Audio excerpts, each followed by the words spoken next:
আজকে এই ভিডিওতে আমরা ডেথ চ্যাপ্টারের কিভাবে ডিজিজড পার্টনার অর্থাৎ যে পার্টনার মারা যাচ্ছে তার ক্যাপিটাল অ্যাকাউন্ট এবং তার এক্সিকিউটর অ্যাকাউন্ট কিভাবে খুলতে হয় সেটি দেখব। আমরা যখন ডেথ চ্যাপ্টারের প্রথম ভিডিও অর্থাৎ যেখানে আমরা জার্নাল এন্ট্রি শিখিয়েছিলাম সেখানে বলেছি যে এই চ্যাপ্টারে দুরকম ফরম্যাটে অঙ্ক আসে।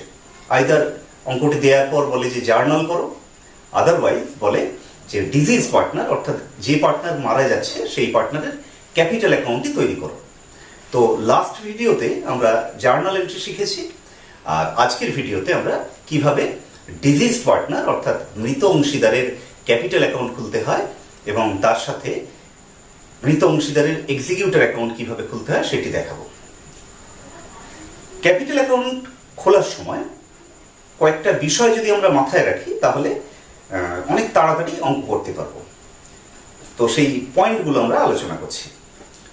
প্রথমে দেখতে হবে যে কোন তারিখে পার্টনার মারা যাচ্ছে। আমাদের প্রথম কাজ হলো সেই তারিখটিকে আইডেন্টিফাই করা। তারপর ক্যাপিটাল অ্যাকাউন্টে ক্রেডিট সাইডে ডেট লিখে তার ক্যাপিটাল অ্যাকাউন্ট অর্থাৎ যে পার্টনার মারা যাচ্ছে সেই পার্টনারের ক্যাপিটাল অ্যাকাউন্টের ব্যালেন্সটিকে ট্রান্সফার করতে হয়। তো তখন কি করব আমরা না, ক্যাপিটাল অ্যাকাউন্ট খুলবো, সেখানে লিখবো ডেট দেব, ডেট দিয়ে বাই ব্যালেন্স B/D বলে যে পার্টনার মারা গেল সেই পার্টনারের ক্যাপিটাল অ্যাকাউন্টের ব্যালেন্সটিকে লিখে দেব। আরো কয়েকটি বিষয় যেগুলো এগ্রিমেন্টে থাকুক আর নাই থাকুক, যেমন ধরো ব্যালেন্স শিটের মধ্যে কোনো আনডিস্ট্রিবিউটেড প্রফিট বা লস আছে, যদি থাকে তাহলে সেটাও ওই লাইক অ্যাডমিশন এবং রিটায়ারমেন্ট এখানে সেই রিজার্ভ বা প্রফিট অ্যান্ড লসের টাকাটাকেও ক্যাপিটাল অ্যাকাউন্টে ট্রান্সফার করতে হবে। তবে মনে রাখবে যে পার্টনার মারা যাচ্ছে শুধুমাত্র রিজার্ভ বা প্রফিট অ্যান্ড লসে তার পোর্শনটা ট্রান্সফার করতে হবে। তার জন্য কি করতে হবে, ক্যাপিটাল অ্যাকাউন্টে লিখতে হবে by reserve or by profit and loss account, যেটা যে ফরম্যাটে থাকবে। কিন্তু মনে রাখবে যে পার্টনার মারা গেল শুধুমাত্র তার অংশটুকুই ট্রান্সফার হবে। এছাড়া বাকি জিনিসগুলো হলো অ্যাকর্ডিং টু দেয়ার এগ্রিমেন্টে যদি বলা থাকে গুডউইলের একটা পোর্শন পাবে, তাহলে ঠিক রিটায়ারমেন্টে যেরকম গুডউইল ট্রিটমেন্ট করেছি ঠিক একই রকম উপায়ে গুডউইলের পোর্শনটাও ক্যাপিটাল অ্যাকাউন্টে ট্রান্সফার করব ক্রেডিট সাইডে। এছাড়া যদি ইন্টারেস্ট অন ক্যাপিটাল দেওয়ার ব্যাপার থাকে এগ্রিমেন্টে, তাহলে ইন্টারেস্ট অন ক্যাপিটাল দেব, কিন্তু মাথায় রাখবে সারা বছরের ইউজুয়ালি ইন্টারেস্ট পায় না। তাহলে ক মাসের ইন্টারেস্ট পাবে না, ব্যালেন্স শিট যে তারিখে রয়েছে সেই তারিখ থেকে কত মাস পরে বা কত দিন পরে পার্টনার মারা গেছে তত মাস বা তত দিনের ইন্টারেস্ট ক্যালকুলেশন করে আমাদের ক্যাপিটাল অ্যাকাউন্টে ট্রান্সফার করতে হবে। কিভাবে ক্যালকুলেশন করব, প্রথমে ওয়ার্কিং নোটে, তারপর ক্যাপিটাল অ্যাকাউন্টে গিয়ে বাই ইন্টারেস্ট অন ক্যাপিটাল লিখে সেই অ্যামাউন্টটিকে বসাতে হবে। এছাড়া পার্টনার যদি স্যালারি পায়, যদি 3 মাস পরে মারা যায়, আর যদি মান্থলি স্যালারি 1000 টাকা হয় তাহলে 3000 টাকা, যেহেতু 3 মাস পরে মারা গেছে সেই স্যালারিটাকেও ট্রান্সফার করব। কিভাবে, ওই সেই ক্যাপিটাল অ্যাকাউন্টে গিয়ে বাই পার্টনার স্যালারি বলে যে পার্টনার মারা গেল তার ওই কয় মাসের স্যালারিটা আমরা লিখব। এছাড়া আর কি লিখতে হয় না, পার্টনার যে তারিখে মারা গেল অর্থাৎ ব্যালেন্স শিট থেকে যদি 3 মাস পরে বা 4 মাস পরে মারা যায় সেই কয় মাসের একটা আনুমানিক প্রফিট বের করে তার মধ্যে ওই ডিজিজ পার্টনার বা মৃত অংশীদারের যে অংশ সেটিকেও ট্রান্সফার করব। আমি যদি ধরে নিই যে লাভ হয়েছিল এই কয়েক মাসে, তাহলে লিখবো কি ক্যাপিটাল অ্যাকাউন্টে by profit and loss suspense account বলে তার পোর্শনটা আমরা অ্যামাউন্টের ঘরে বসাবো। এছাড়া এই কদিনের মধ্যে মানে ওই 3 মাসের মধ্যে বা 4 মাসের মধ্যে যদি পার্টনার কোনো টাকা ড্রয়িং করে, সেই ড্রয়িং এবং তার উপর ইন্টারেস্ট অন ড্রয়িং যদি এগ্রিমেন্টে থাকে সেটিকে কিন্তু ক্যাপিটাল অ্যাকাউন্টের ডেবিট দিকে লিখতে হবে। লেখার পর যা ব্যালেন্স দাঁড়াবে সেটি তার এক্সিকিউটর অ্যাকাউন্টে ট্রান্সফার করব। ঠিক আছে, পয়েন্ট যেটা মনে রাখার বিষয়, যে আইটেমগুলো আমরা ওই ডিজিজ পার্টনারকে দেব সেইগুলিকে ক্যাপিটাল অ্যাকাউন্টের ক্রেডিট দিকে লিখব, আর যে আইটেমগুলো তার অ্যাকাউন্ট থেকে কেটে নেব সেগুলি তার ক্যাপিটাল অ্যাকাউন্টের ডেবিট দিকে লিখব। কোনগুলো কেটে নেওয়া হয় সাধারণত না, ড্রয়িংস আর ইন্টারেস্ট অন ড্রয়িংস। ওকে, তো যে অঙ্কটা করব সেখানে দেখবে গুডউইল ট্রিটমেন্ট আছে, মানে কিভাবে গুডউইলের ভ্যালুয়েশন করে তার পোর্শনটা মৃত অংশীদারের অ্যাকাউন্টে ট্রান্সফার করতে হয় সেটি দেখব। কিভাবে রিভ্যালুয়েশন অ্যাকাউন্ট খুলে সেই রিভ্যালুয়েশনের balance either profit or loss তার পোর্শনটা ওই মৃত অংশীদারের অ্যাকাউন্টে কিভাবে ট্রান্সফার করব সেটি দেখতে পাবো। আর বাকি যে কথাগুলো বললাম, যেমন interest, proportion of profit, partner interest on capital, proportion of profit, goodwill treatment, এগুলো সবই এই অঙ্কটার মধ্যে দেখতে পাবো। তাহলে আর বেশি কথা না বলে একদম ডাইরেক্ট অঙ্কে চলে যাচ্ছে। তোমরা খুব ভালোভাবে অঙ্কটিকে ফলো করো, ভীষণ ভালোভাবে ফলো করবে। আর আরেকটা কথা, যে নেক্সট ভিডিওতে আমরা শিখবো, কোম্পানি চ্যাপ্টারে চলে যাব, সেখানে ইস্যু অফ শেয়ারের অঙ্ক শিখবো। তো এই দুটি অঙ্ক, মানে লাস্ট ভিডিওতে আমরা জার্নাল শিখেছি, আজকের ভিডিওতে আমরা লেজার অ্যাকাউন্ট কিভাবে তৈরি করতে হয় ডেথের অঙ্কে সেটি শিখবো। এই দুটি ভিডিওর মাধ্যমে আমরা ডেথ চ্যাপ্টারটি শেষ করছি আজকে। তো অঙ্কটিকে দেখা যাক। ওকে, X, Y and Z were partners in a firm sharing profits in the ratio of 4:3:3। অর্থাৎ দেখো, এখানে একটি ব্যালেন্স শিট রয়েছে যার মালিক হলো XYZ। তাদের প্রফিট শেয়ারিং রেশিও ছিল 4:3:3। আরেকটা ব্যাপার, যে ব্যালেন্স শিটটা কোন তারিখের, না 31 মার্চ 2019-এর। ক্লিয়ার? তো এদের মধ্যে থেকে জেড দেখো মারা যাচ্ছে 30 জুন 2019, অর্থাৎ আজ থেকে ঠিক 3 মাস পরে মারা যাচ্ছে। তো মারা যাবার পর এক্স আর ওয়াই কি ডিসাইড করে দেখলো যে ওকে কি কি দেয়া হবে। দেখো, goodwill to be valued at 2 years purchase of the average profits of the last 3 years, which were this and this. অর্থাৎ ওরা গত 3 বছরের প্রফিটের একটি অ্যাভারেজ করে তার দুগুণ গুডউইল বের করে তার একটা পোর্শন, অর্থাৎ জেডের পোর্শনটা জেডকে তারা দিতে চায়। এটা এগ্রিমেন্টে ঠিক করেছে। নেক্সট দেখো, রিভ্যালুয়েশন রিলেটেড একটা পার্ট আছে, লাইক অ্যাডমিশন এবং রিটায়ারমেন্ট।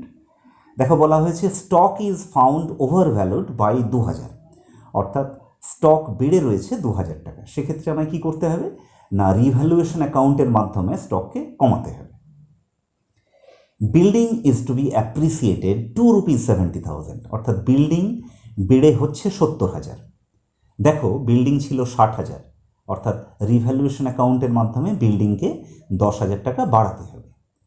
নেক্সট দেখো, machinery is to be depreciated by 2.5%, অর্থাৎ মেশিনকে 2.5% কমাতে হবে। সেটারও করব কোথায়, না রিভ্যালুয়েশন অ্যাকাউন্টের মাধ্যমে। এরপর আমরা রিভ্যালুয়েশন অ্যাকাউন্ট খুলে তার ব্যালেন্সটা যেমন অ্যাডমিশন এবং রিটায়ারমেন্টে ভাগ করে থাকি ক্যাপিটাল অ্যাকাউন্টের মধ্যে, এখানেও সেই রকম করতে হবে। সেটি পরে আমরা ওয়ার্কিংসে দেখাবো। এছাড়া জেডকে কি দেয়া হবে ঠিক করেছে, না ইন্টারেস্ট অন ক্যাপিটাল 8% পার অ্যানাম, বার্ষিক 8% রেটে জেডকে ইন্টারেস্ট দেবে বলে ওরা ঠিক করেছে। ঠিক আছে। Next, profit for the year 1920, অর্থাৎ যে বছর জেড মারা গেল ঠিক 3 মাস, মানে ব্যালেন্স শিট থেকে 3 মাস পরে, ওই 3 মাসের জন্য একটা লাভ ওরা জেডকে দিতে চায়। তো সেই লাভটা ওরা বের করতে চায় কীভাবে, না at the same rate as that of the previous year, মানে গত বছর যেরকম রেটে লাভ হয়েছিল এই 3 মাসেও ওরা ওটার উপর ভিত্তি করে একটা লাভ বের করবে। তার মধ্যে জেডের যে পোর্শনটা সেটা এক্স আর ওয়াই জেডকে দিতে চাইবে। তার ক্যালকুলেশনটা আমরা নেক্সট পেজে দেখাবো।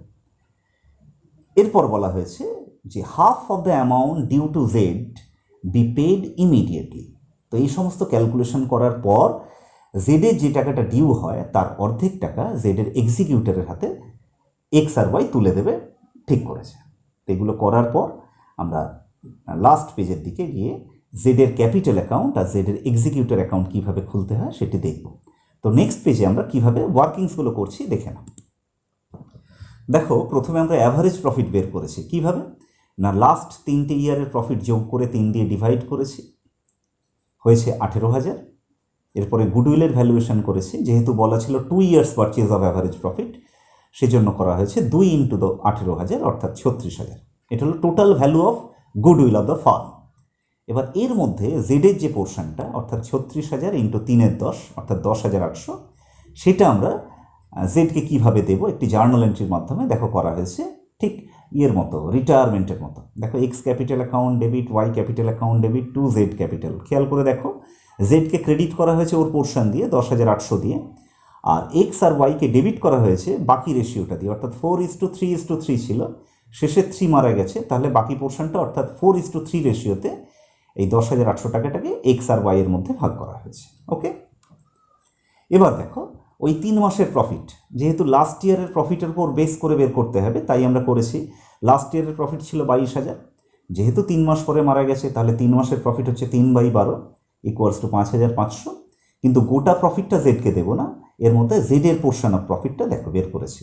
জেড শেয়ার অফ প্রফিট 5,500 × 3/10 = 1,650 হলো।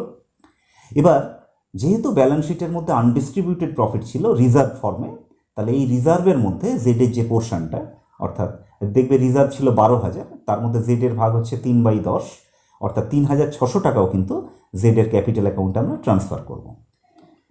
লাস্টলি আমরা ইন্টারেস্ট বের করছি 3 মাসের, যেহেতু 3 মাস পরে মারা গেছে। দেখো জেডের ক্যাপিটাল ছিল 35,000, রেট অফ ইন্টারেস্ট 8/100, আর 3 মাসের প্রফিট, সেই জন্য 3/12, অর্থাৎ 700 টাকা ইন্টারেস্ট অন ক্যাপিটাল জেডকে দেওয়া হবে। ক্লিয়ার? তো নেক্সট পেজে দেখো আমরা রিভ্যালুয়েশন অ্যাকাউন্ট করছি। দেখবে কোশ্চেনে বলা ছিল অ্যাডজাস্টমেন্টে যে বিল্ডিং বেড়েছিল 10,000, অর্থাৎ 60 থেকে 70 হয়েছে, সেই জন্য বাই বিল্ডিং 10,000। স্টক বেড়েছিল 2,000, তাই আমরা কমিয়েছি টু স্টক 2,000। মেশিনের 2.5% রেটে ডেপ্রিসিয়েশন হয়েছে, তাই টু মেশিনারি 500 টাকা। এরপর ব্যালেন্স হয়েছে 7,500, এটা ক্রেডিট ব্যালেন্স অর্থাৎ প্রফিট।